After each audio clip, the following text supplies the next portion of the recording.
January 9th Collective hosts 13th Anniversary Lecture. The January 9th Collective, JNIC, a leading socio-economic group, marked its 13th anniversary with a lecture themed Business and Policy Strategy, examining the role of reform in enhancing the ease of doing business in Nigeria. The event took place on Thursday, January 9 at the Radisson Blu Hotel in Ikeja, Lagos. The lecture brought together prominent thought leaders, policymakers, and business executives to discuss reforms necessary for driving sustainable economic growth and creating a more business-friendly environment in Nigeria. Delivering the welcome speech, JNIC Captain Kingsley James highlighted the significance of the annual lecture in fostering dialogue around impactful policy reforms. Around the group, January 9 Collective.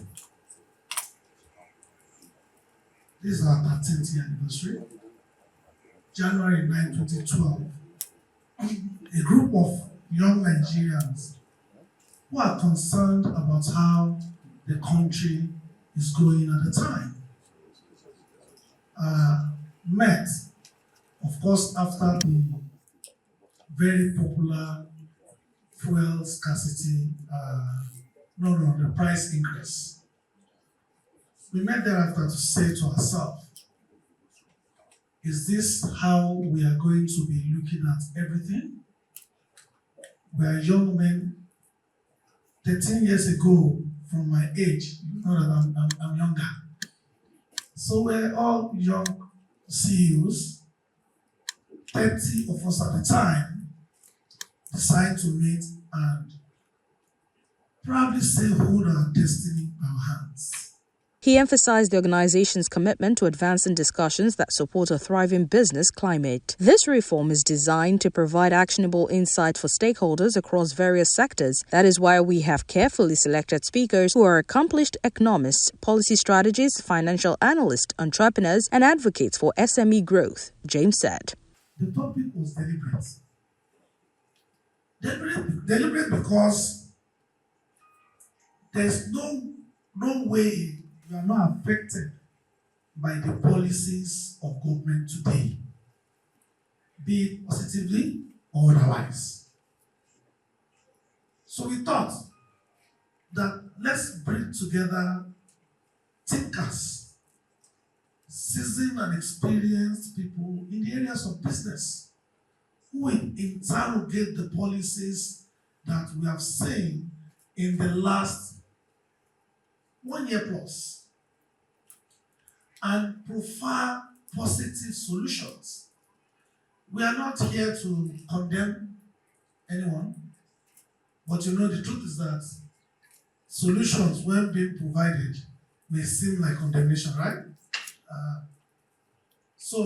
But today, our intention is to interrogate and provide solutions. In his opening remarks, Dr. S.K. Onofowokon, OON, chairman of Coleman Wires and Cables, stressed the importance of strategic investment. He noted that investment decisions should not be driven by sentiments, but by the sound financial planning and foresight. Various callings in prompting rapid economic development of our dear country, Nigeria.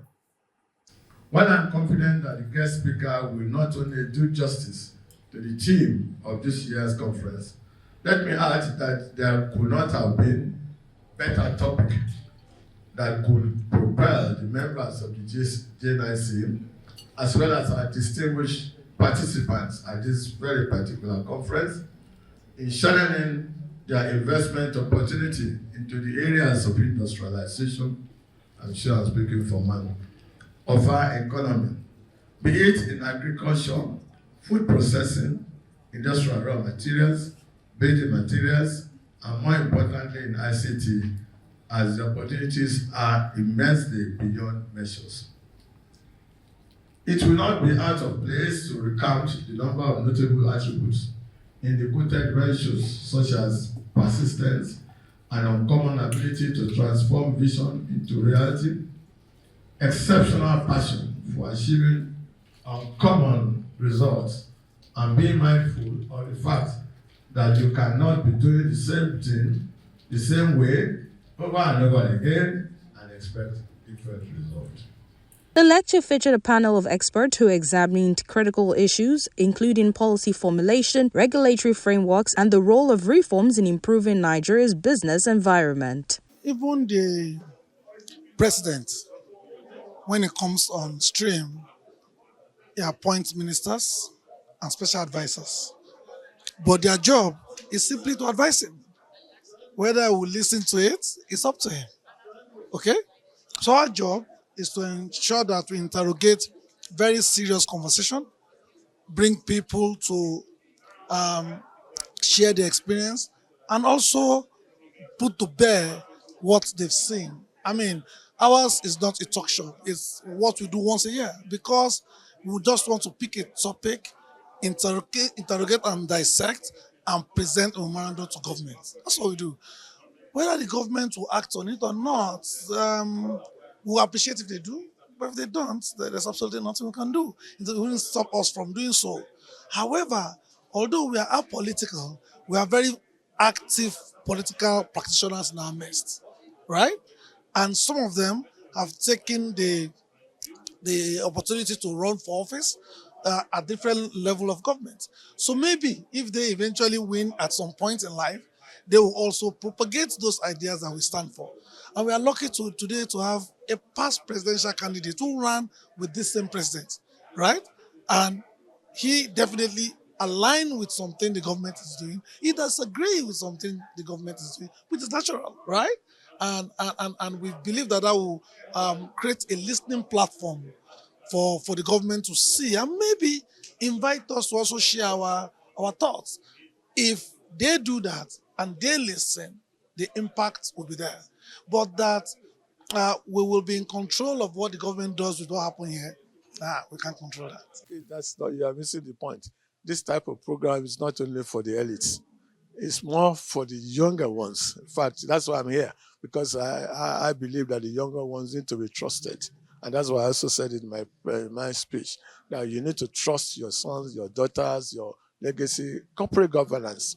Because really as a corporate governance, you'll be able to have a succession plan in a way that the business can pass from one generation to another generation. I mean, because sometimes it tells the reason why people like the Leventis of this world, the General of this world, or the Bosons of this world, and the Kingsway of this world before they decided to be UAC. So they can be passed from one generation to the other because of corporate governance. Corporate governance means you cannot take the money just from the chief of the company and then you take it, you say, because I'm the founder. No, it should go through the normal system, policy system that will be able to be transparent and be able to be sustainable. That's it. You see, it's saying is believing. If you have not been part of what we had today or what we witnessed today, it is difficult to be able for you to be able to know the impact of some of the policies that are being made by the government. So the thing to tell these organizers is to sustain this level of awareness or advocacy that they are doing for business environment. I want to enjoin them to even spread their net wider. Don't just involve people who are already captains of industry. You can involve people who are just starting businesses. They will probably gain more rather than those who have already done a lot or who are already high up there. But people who are coming up should be involved in future engagements. Information that is business related, even economic related, is important to a business. Business is about information, whether information you receive as an input for your production or information about your output, which you give to the market. So coming here, interacting, understanding government policy as it impacts your business, and learning from the experiences of other business people is very important. So I think this is a very useful conversation. So you have to think about why they set up this group, and from the chairman, from what you heard from their captain, it was a group of entrepreneurs who came together 10 years ago, and the whole idea was to come up with ideas and that they could share with policymakers, suggestions that they could share with policymakers, especially regarding economy and politics. And so when you have conversations like this, you stimulate ideas and thought processes. So it's all part of thought leadership. And whatever you get out of here, most times get passed to the government or to policymakers or to decision makers because of the kind of network that these guys have been able to create. You've seen the sort of people that are here. Political aspirants are all here, even those that are opponents of the current government, and even those that are sympathetic to the government. So, national discourse is very important for economic development, and that's exactly what you're seeing here. So, we should have more conversations like this. I guess the thing is whether policymakers are listening, and I think they are. So, let us continue to have this kind of discussions. Nigeria needs it, and that's why it's important. Thank you.